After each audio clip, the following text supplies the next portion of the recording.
jangan-jangan bentuk kita ini minal jinnati wan nas. Jangan-jangan bentuk kita lagi sujud tapi jeruannya iblis. Orang sujud harus ada min asaris sujud. Orang sholat itu harus ada asarnya.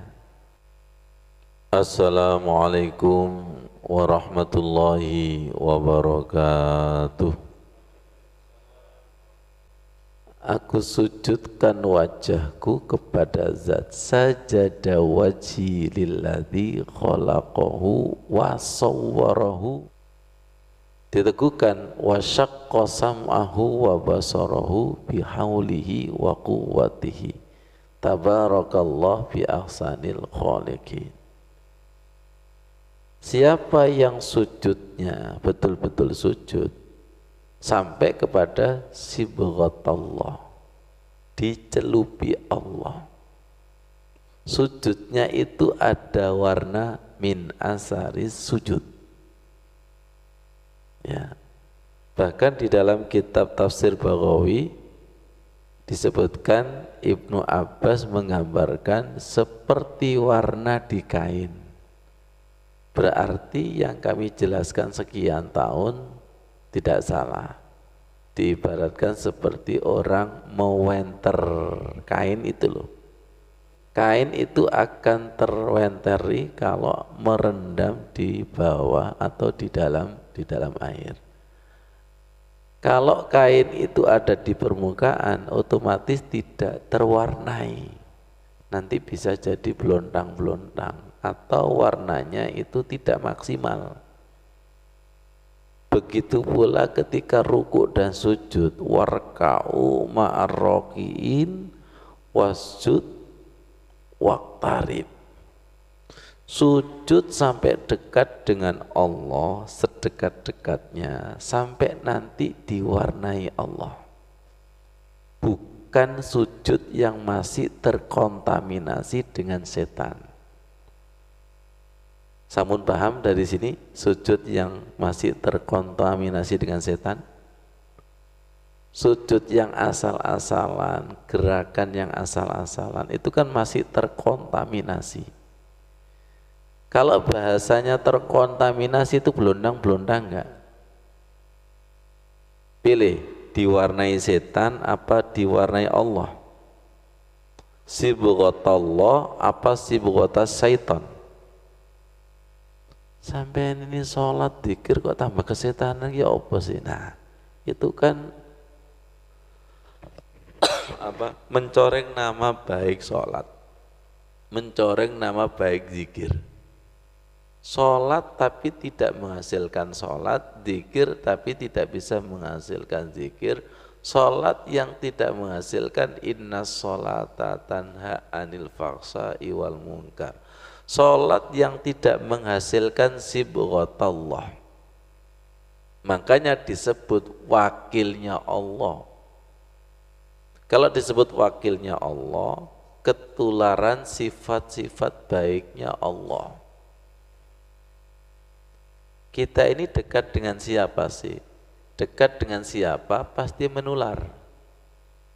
Dekat dengan sampah, busuknya menular. Dekat dengan parfum harumnya menular. Dekat dengan orang soleh, baiknya itu menular. Dekat dengan orang jahat, jahatnya itu menular.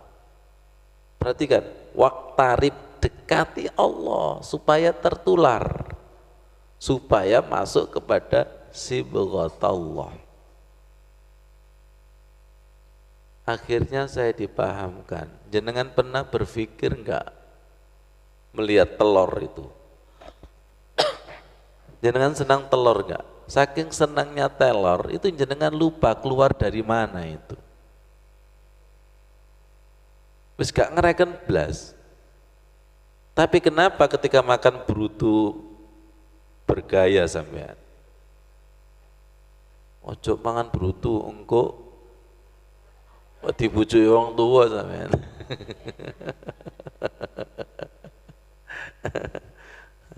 Iya enggak?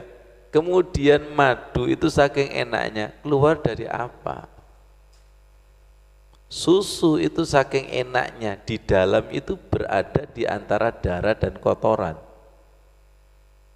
Tapi kalau Allah berkehendak kun fayakun, nggak tercampur sama sekali. Nggak tercampur. Kenapa? Wa ja'alna min baini aidihim saddan. Ada dinding.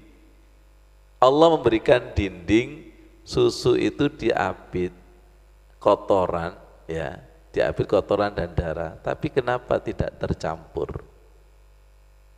Mari kita menjadi ulul albab sebentar. Seharusnya sholat itu menghasilkan ulul albab, melihat apa-apa itu menjadi ilmu. Mari kita lihat seperti ini. Siapa yang membentuk seperti ini? Manusia iso emek nyontek tok. Siapa sang maha pelukis itu? Seperti ini coba itu, Masya Allah. Dan tidak ada yang sama antara satu sama lain.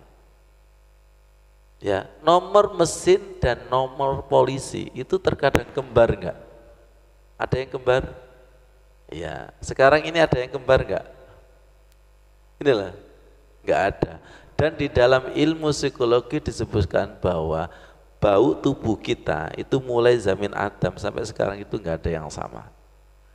Pertanyaan saya, siapa atau binatang apa yang bisa membedakan? Anjing. Ya, tubuh kita masing-masing itu kan punya aroma terapi. Dan itu tidak ada yang sama. Sidik jari juga tidak ada yang sama. Mari kita merenung dan mari kita berpikir bahwa Allah itu Maha Al-Musawwir, Al-Musawwir yang Maha membentuk rupa, Al-Musawwir, Maha membentuk. Jangan-jangan bentuk kita ini minal jinnati wan nas.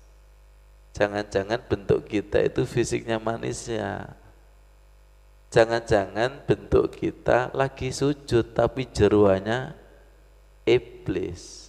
Bentuknya iya, fisiknya sujud, tapi hati dan kejiwaannya berkeiblisan. Iya, bentuk kita itu nas, tapi jeruannya minal jinnati, nggak jelas. Wahai jamaah jin, usikum wa iyaya bitaqwallah. Jadi harus beda antara ahli sujud dengan tidak ahli sujud, itu wajib beda. Kalau tidak ada bedanya, mending saya tidak sujud, rugi. Kalau tidak ada bedanya, panjenengan bisa enggak merasakan bedanya sebelum tersentuh air dan sesudah tersentuh air?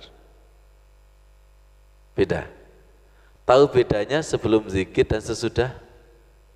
Sekarang tahu bedanya enggak sebelum sujud dan sesudah sujud? Kedelai kan? Kalau panjenengan sekarang masih mencari, telat. Kita sudah sujud mulai balik sampai sekarang kok baru mencari. Ya Ustaz, baru disadarkan malam hari ini. Kalau begitu kita itu melebihi Ashabul Kahfi. Ketoke sholat tapi jerwe turu 300. Oh, turun Ustaz, umur saya masih sekian. Ya Allah, sadar ya Allah, sadar inilah. Kita anggap biasa apa luar biasa ini, coba ini. Di dalam kitab tafsir Baghawi, Sibghatallah, Ibnu Abbas mengartikan dinullah, agama Allah. Kenapa disebut sibghah, warna? Karena li'annahu yadharu atharuddin ala muttadin. Orang beragama itu harus berdampak. Orang beragama harus ada asarnya. Orang sujud harus ada min asaris sujud. Orang sholat itu harus ada asarnya. Maaf ya, ini nyata enggak? Saya sudah sholat kok ngene-ngene tok. Loh, coba. Berarti kan tidak terwarnai. Sholat belum bisa mewarnai hatinya, sholat bisa belum mewarnai karakternya, sholat belum bisa mewarnai fisiknya. Ini kira-kira Rasulullah sedih enggak melihat umatnya yang grundel seperti ini? Saya sudah sholat kok masih gini-gini aja. Kenapa disebut sibghah, warna? Karena orang beragama itu harus ada asaroddin, membekas. Sujud membekas, zikir membekas.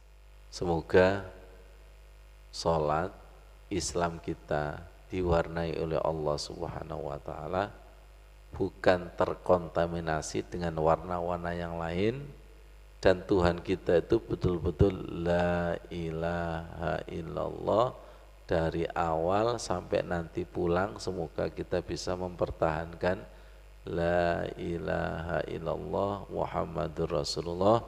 Wassalamualaikum warahmatullahi wabarakatuh.